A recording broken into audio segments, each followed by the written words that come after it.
Welcome back to F1 Blogs, everybody. Thanks for joining us on YouTube today. We're diving deep into a story that's got everyone in the F1 world talking about. Adrian Newey moving to Aston Martin in 2025. What we really want to figure out today is, can he do it again? Can he bring that Red Bull magic to Aston Martin?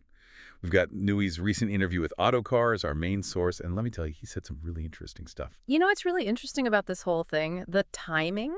Yeah, like it's not just another driver switching teams or something. Right. This is Adrian Newey we're talking about, and he's joining Aston Martin at such a crucial time. Totally. He doesn't officially start until March 1st, 2025 because of that, gardening leave thing. Right. Might not seem like much, but man, this is Formula One 2 can feel like a year. Oh, absolutely. Especially with the 2026 regulations being released January 1st, 2025. Oh, yeah. I mean, the teams are analyzing and strategizing from day one. 2 months is like a lifetime in F1 development. So Newey's already behind. Before he even starts, he's missing out on those first few months of, understanding the rules that'll shape the cars he's going to design. And, he actually said that in the interview. He said, I'll be 2 months behind in the learning curve. Wow. And we're talking about Adrian Newey here, the guy who practically rewrites the rule book on F1 design every single year. Yeah. To hear him say that has to raise some eyebrows. It makes you think, how much will those 2 months really affect him? Yeah.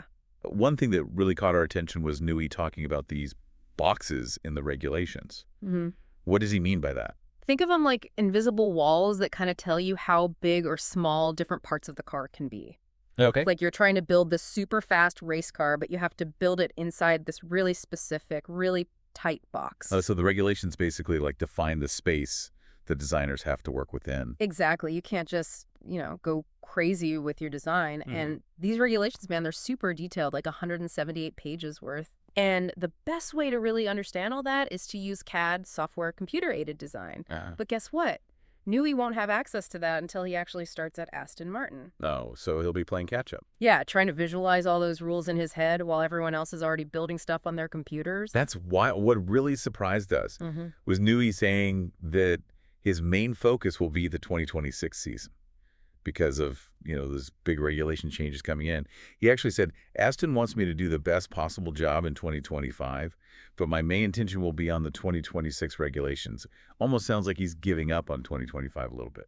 I wouldn't say giving up, more like strategically planning, Right. A new regulation cycle is a huge opportunity for a team like Aston Martin. It's their chance to close the gap, maybe even overtake the top teams with a really innovative design. Sure. But even with the late start, Newey's joining an Aston Martin team that's full of talent already.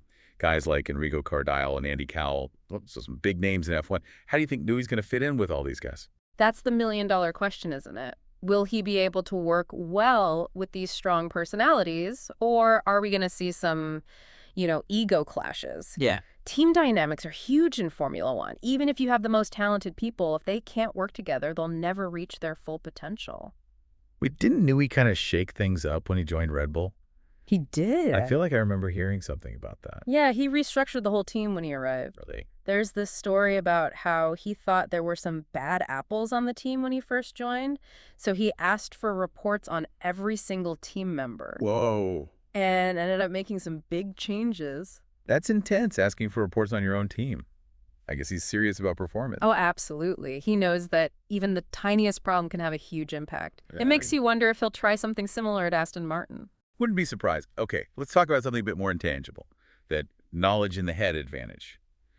Newey's been pretty clear that Red Bull can't stop him from bringing all his knowledge to Aston Martin, just like they couldn't stop Dan Fallows back in 2022. This is a big deal. We always focus on the obvious things in F1, the wind tunnels, the simulators, all that. Right. But Newey's really highlighting how important experience is, the kind of knowledge you can't just write down in a document. It's that knowledge in the head, and it's going with him to Aston Martin. I think he literally said, they can't stop that, but they have blocked all my tools. Exactly. Physical tools are one thing, but they can't block his mind. And remember, Aston Martin made some big improvements in 2023 because of the knowledge Dan Fallows brought from Red Bull. That's right.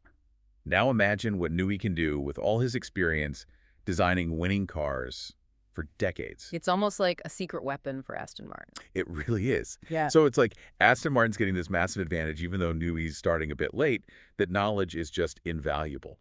It really is. Think about it. Like Newey's bringing his own blueprint library with him. Oh, yeah? He might not have the exact Red Bull designs, but he has the principles, the understanding of what works. It's all in his head. Right. Powerful stuff. But knowing it is one thing, right? Actually Yeah. using it for a new team, new car, new regulations, that's a whole other challenge. Oh, absolutely. And don't forget, he's not joining a team that's already dominating, like when he went to Red Bull. True. Aston Martin's doing well, they're improving, but they're still building themselves up. So he's not just there to like fine-tune a winning car. He's got to build something totally new, something that can actually compete with Red Bull and Ferrari and Mercedes. Right.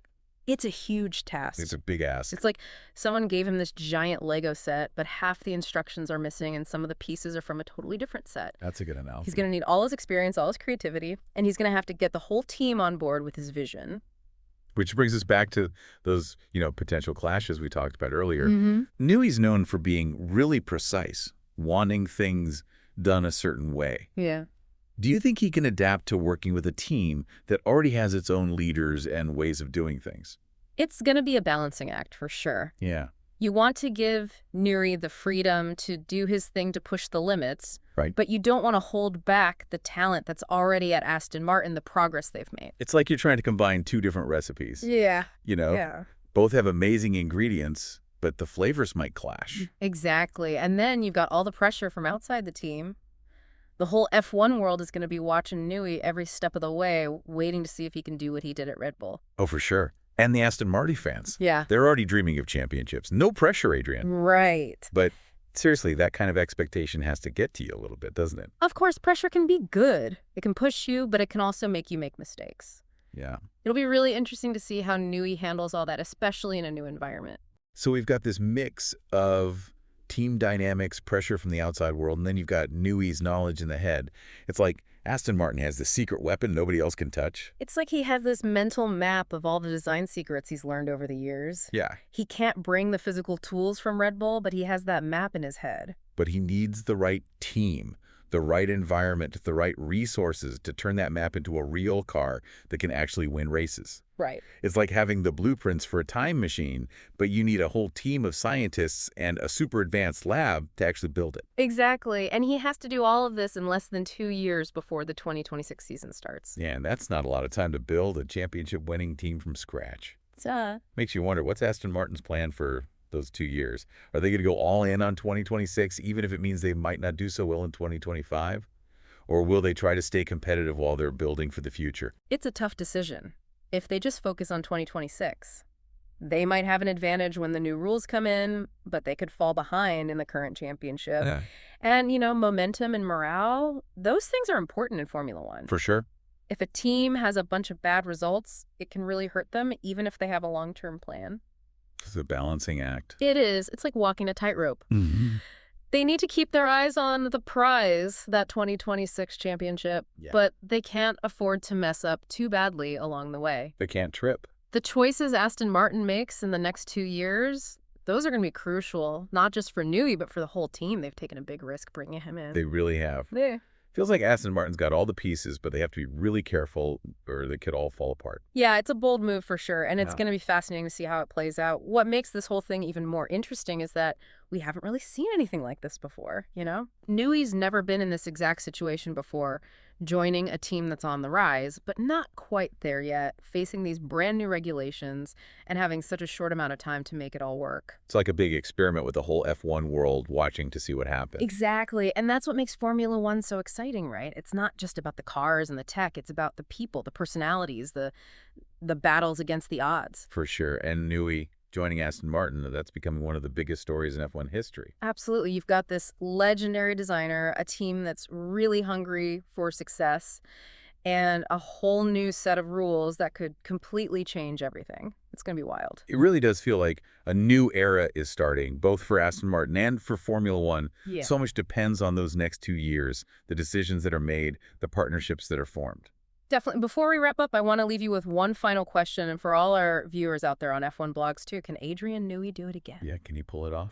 Even with the late start, the complicated regulations, the team dynamics, all the pressure, can he work his magic? Yeah, can he design a car that's going to dominate and bring Aston Martin their first championship? That's the big question. We can't wait to find out, and we'll be here every step of the way covering all the twists and turns, this deep dive into NEWEY's move to Aston Martin.